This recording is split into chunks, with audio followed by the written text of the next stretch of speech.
Hello students, कैसे हो सभी। Good morning to all. Welcome to the flux maths coaching classes. कल हमने एनसीईआरटी 10th मैथ्स के 3 चैप्टर्स को डिस्कस किया था।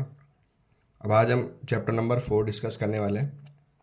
इसका जो नॉर्मल बेसिकली पार्ट है वो चैप्टर नंबर 2 के जैसा ही है, ठीक है।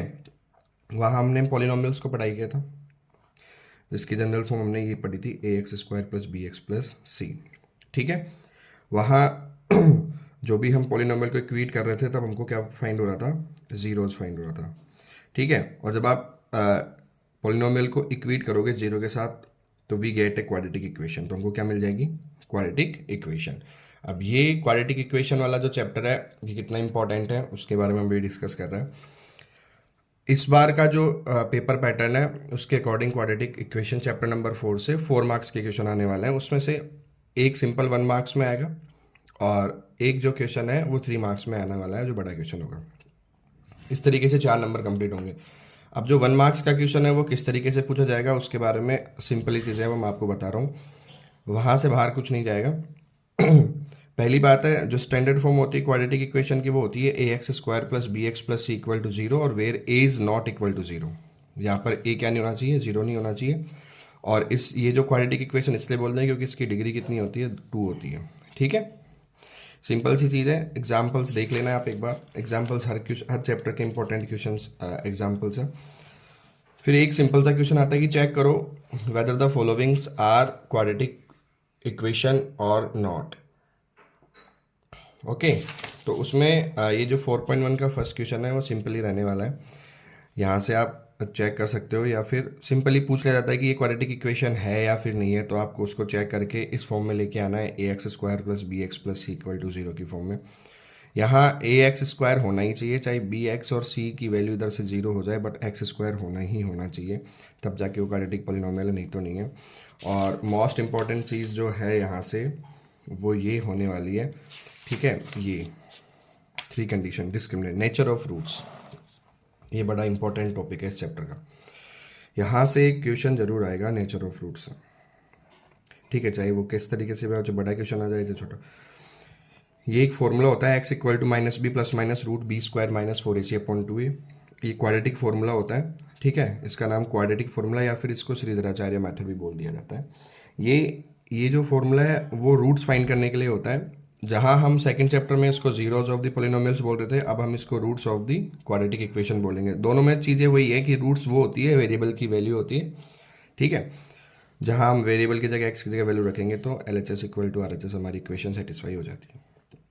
ये जो फॉर्मूला ये इंपॉर्टेंट है, डायरेक्ट फॉर्मूला पूछ लिया जा सकता है कि x = -b, ये फॉर्मूला क्या होता है क्या नहीं होता है, ठीक है। यहाँ से रूट्स का जो नेचर निकलता है वो उसको हम डिस्क्रिमिनेंट बोलते हैं। डिस्क्रिमिनेंट फाइंड करना होता है, वो किस टाइप का होता है, ये इंपॉर्टेंट। यहाँ से लेके यहाँ तक ये इंपॉर्टेंट चीज़ है, यहाँ से क्वेश्चन आने ही आने वाला है, ठीक है। b² - 4ac, तो इधर कुछ चीज़ें दे रखी है, वो दे रखी है। First, 2 distinct and real roots if b² - 4ac is greater than 0। अगर b² - 4ac को आप सोल्व करते हो और वो ग्रेटर देन 0 आता है तो जो रूट्स होंगे वो रियल होंगे और डिस्टिंक्ट होंगे। b² - 4ac में b कौन होता है, कॉफिशिएंट ऑफ x, a होता है कॉफिशिएंट ऑफ x², c होता है कॉफिशिएंट कांस्टेंट। इन तीनों की जो वैल्यू होती है विद साइन लेते हैं। प्लस में है तो कोई दिक्कत नहीं है, माइनस में होगी तो विद साइन लेना पड़ेगा हमको, ठीक है। 2 इक्वल रियल रूट्स होंगे तो b² - 4ac = 0, और अगर b² - 4ac की वैल्यू लेस देन 0 आती है तो नो रियल रूट्स होंगे, ठीक है। अब फाइंड कैसे करना है, अगर 2 डिस्टिंक्ट रूट आ जाए तो आपको ये पूरा का पूरा फॉर्मूला लगाना है, एक बार माइनस में और एक बार प्लस में और एक बार माइनस में राइट कर देना है सॉल्व करके। और जब इक्वल एंड रियल रूट्स आएंगे तो उसके लिए डायरेक्ट एक फॉर्मूला बनता है -b/2a, ये याद रख लो, -b/2a -b/2a। यहाँ से एक सिंपल सा क्वेश्चन आने वाला है, कुछ वर्ड्स प्रॉब्लम वाले क्वेश्चन आ सकते हैं। एक और में क्वेश्चन डायरेक्ट क्वेश्चन दे दे तो, और ये सेकंड वाला जो क्वेश्चन है ये इंपॉर्टेंट क्वेश्चन है। यहाँ से इसमें k की वैल्यू पूछता है और इक्वल रूट्स की वैल्यू पूछ देखें कि भाई k की वैल्यू फाइंड करो। इसके लिए हम करेंगे क्या, जैसे यही क्वेश्चन हमको सॉल्व करना है तो हम इसको कैसे करेंगे तो देख लो फटाफट से।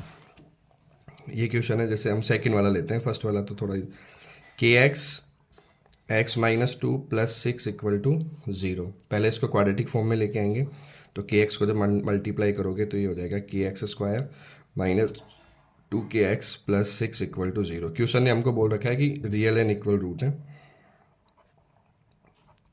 तो रियल एंड इक्वल रूट की कंडीशन जो होती है वो ये होती है B square minus 4ac equal to 0। यहाँ वैल्यू पुट कर दो, b की वैल्यू है -2k, अलग राइट कर लो पहले, b की वैल्यू -2k, ठीक है, a की वैल्यू है k और c की वैल्यू है 6। विद x नहीं लेना साथ में, हमको एक्स स्क्वायर और x के जो कोफिशिएंट्स होते हैं उनको लेना है। तो बी स्क्वायर हो जाएगा -2k square -4 multiply k multiply 6 equal to 0। ये हो जाएगा 4k square -24k equal to 0। 2 का -2 का स्क्वायर 4। अब ये जो k स्क्वायर आ रहा है ये वापस से k की फॉर्म में क्वाड्रेटिक इक्वेशन बन गई। यहाँ से जब आप वैल्यू फाइंड करोगे तो k की 2 वैल्यू आएगी। कैसे करेंगे इसको, देखो इस यहाँ से फैक्टराइज करेंगे इसको, 4 और k कॉमन ले लेंगे तो ये हो जाएगा k -6। अब 2 वैल्यू आएगी, 4k इक्वल टू 0 और k -6 इक्वल टू 0। तो यहाँ से k इक्वल टू तो 4 हो गया, k इक्वल टू कितना हो गया 6। k इक्वल टू 0 लेंगे नहीं, k इक्वल टू 0 नहीं लेंगे, क्यों नहीं लेंगे, क्योंकि हमारी जो इक्वेशन है उसमें एक्स स्क्वायर के साथ k आ रहा है और एक्स स्क्वायर का जो कोफिशिएंट होता है a वो नॉट इक्वल टू 0 चलता है, a की वैल्यू 0, तो इसको नेगलेक्ट करेंगे k इक्वल टू 0 को, और k की वैल्यू कितनी लेंगे 6। लेकिन एक कंडीशन और है, अगर यहाँ पर k एक्स स्क्वायर के साथ नहीं होता, केवल इसके साथ ही होता b के साथ, तब आप दोनों वैल्यू लेते 0 और 6। केवल a के साथ होने पर ही आप 0 नहीं लोगे, बाकी दोनों वैल्यू लोगे। ओके, तो ये चैप्टर नंबर 4 था, सिंपल सा। एक बार इसकी समरी जरूर देख लेना, जो भी चीज़ें वो डिस्कस की है वो पूरा इसका समरी वाला पार्ट है, ठीक है। तो 4 नंबर यहाँ से आपके बिल्कुल क्लियर है, कोई दिक्कत है नहीं। सिंपल से क्वेश्चन आएंगे 4 चैप्टर से जो आप लोग आराम से कर दोगे। क्वाड्रेटिक इक्वेशन बनाने के लिए भी आ सकता है और सीधा सीधा क्वेश्चन भी आ सकता है। ओके, एग्जाम्पल नंबर 8 एक बार देख लेना इसको, ठीक है। Thank you.